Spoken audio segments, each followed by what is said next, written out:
Entre los años 1939 y 1975, España vivió bajo el franquismo, dictadura que comienza el 1 de abril de 1939 con la victoria del bando nacional en la Guerra Civil y que concluye con la muerte del dictador el 20 de noviembre de 1975. La dictadura franquista es un régimen autoritario y personal dirigido por Franco. Tras su victoria en la Guerra Civil, en el general Franco se concentraron todos los poderes políticos, además de ser el mando supremo de todos los ejércitos. En sus ideales intervienen diferentes sectores sociales conservadores cuya influencia ideológica se hace notar en los principios del franquismo. El ejército aportó su idea de unidad nacional y su visión tradicionalista de España, bases del nacionalpatriotismo. Del mismo modo, la Iglesia católica logró imponer sus valores más conservadores a través del nacionalcatolicismo. Así como el nacionalsindicalismo fue la aportación ideológica que la Falange, partido fascista español, tomó del fascismo italiano. La educación en el franquismo pretendía inculcar a los alumnos unos nuevos valores. Valores centrados en el futuro. Estos son valores cristianos y valores patrióticos. Con ellos intenta fomentar un espíritu de exaltación a la nueva España, como nación única y libre.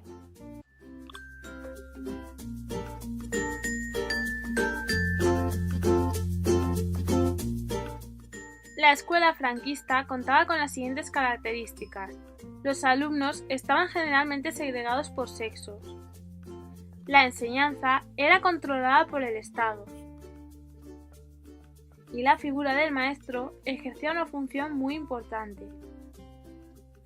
Se intentaba inculcar los valores patrióticos y los valores cristianos.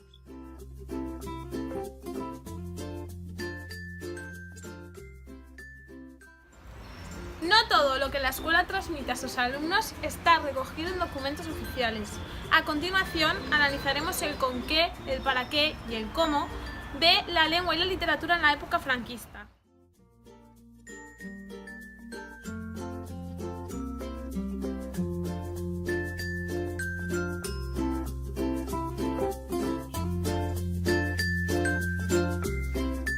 Aquí estoy con una alumna que la están confirmando y soy la madrina. Carolina Campos, 79 años. Aprobó las oposiciones para la Escuela Nacional en un pueblecito de Albacete. A continuación, se trasladó a vivir a Valencia y fue contratada como docente para la escuela que Hidroeléctrica, actualmente conocido como Iberdrola, había construido a los hijos de los empleados. Los últimos años de docencia los dedicó al servicio de un colegio en Alaquàs y otro en Mislata llamado Almacid.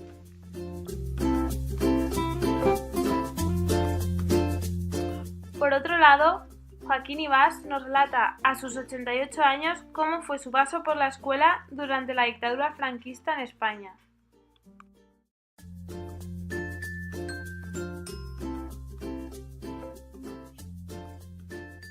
Únicamente las clases estaban presididas por un crucifijo, en general.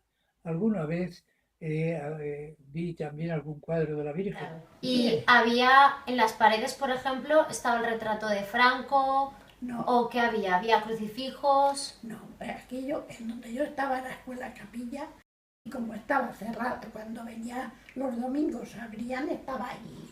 Cuando yo quería, yo no, allí no tenía, ni tenía no tenía ninguna fotografía de Franco.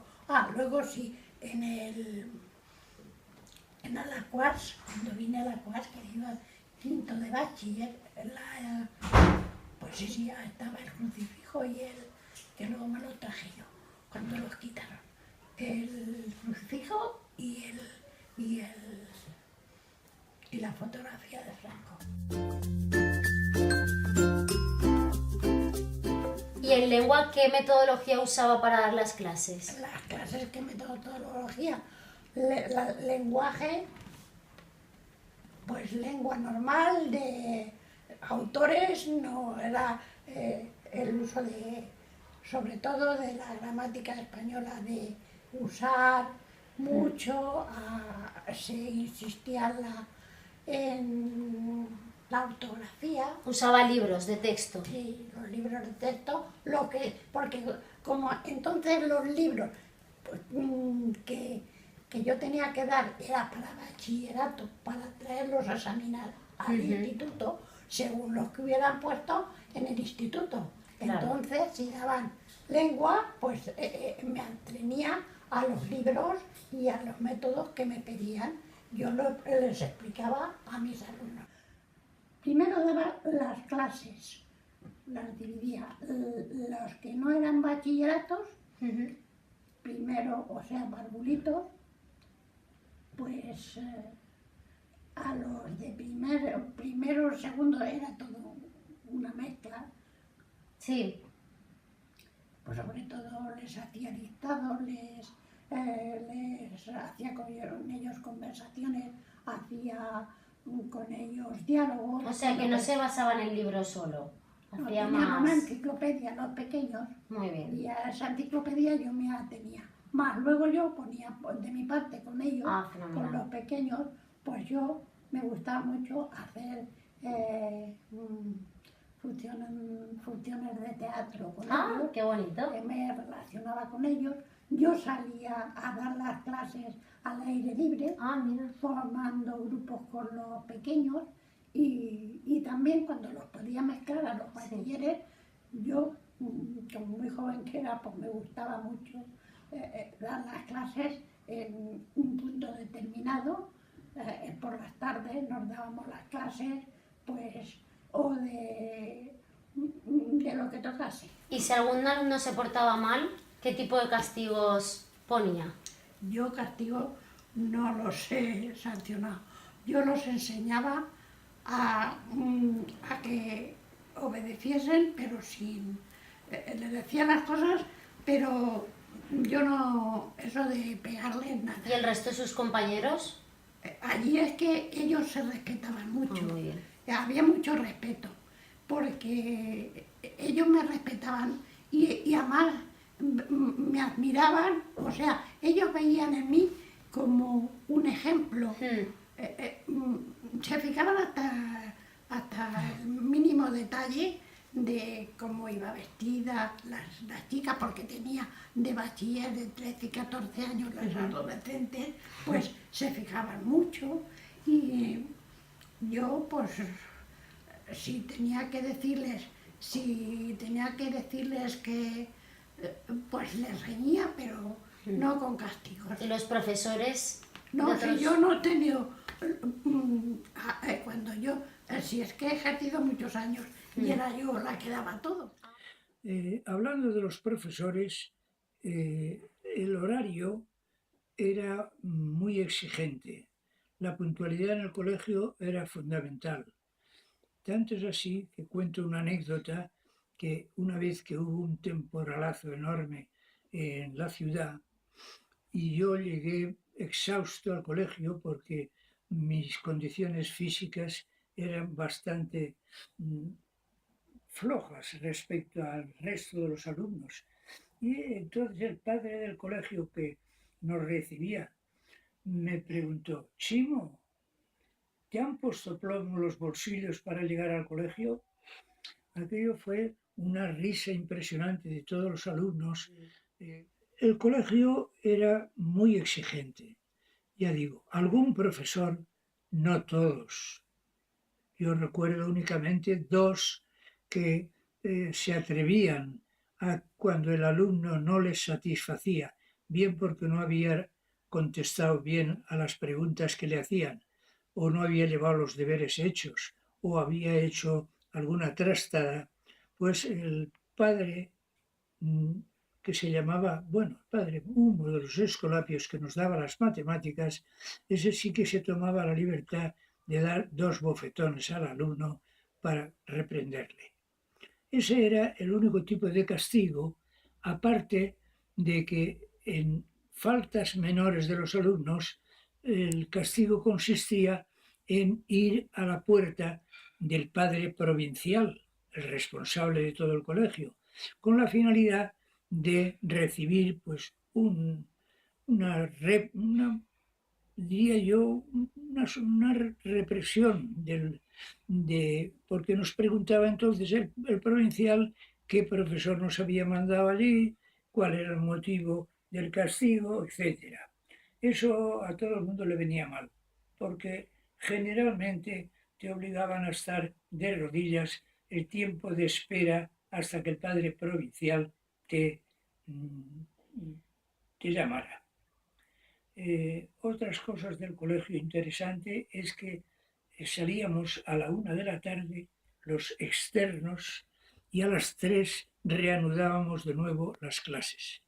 Como he dicho anteriormente, por la tarde generalmente habían 2 clases, aparte del recreo, y luego teníamos 1 hora de estudio en el colegio preparando las materias exigidas para el día siguiente. Esto también tenía sus pequeños, diría yo, disgustos para el que cuidaba en ese momento de la vela. No todos los alumnos estaban delante del libro estudiando realmente, sino que inclusive algunos se zafiaban un poco de la presencia del padre que cuidaba y jugaban a los barquitos o estaban como viendo algún tebeo o alguna cosa. Esto suponía que si se daba cuenta el padre que cuidaba, también lo castigaba. A veces, según lo que había hecho, le mandaba escribir pues 200, 300 veces una frase que hiciese alusión a la corrección de lo que había producido ese castigo. Como había que escribir tanto, recuerdo que aprendimos a escribir al mismo tiempo con 2 lápices, o sea que si teníamos que hacer 100, pues haciendo 50 era suficiente con los 2 lápices. Eso fue una cosa que había que tener cierta práctica para poder hacer la letra correcta y que fuera legible.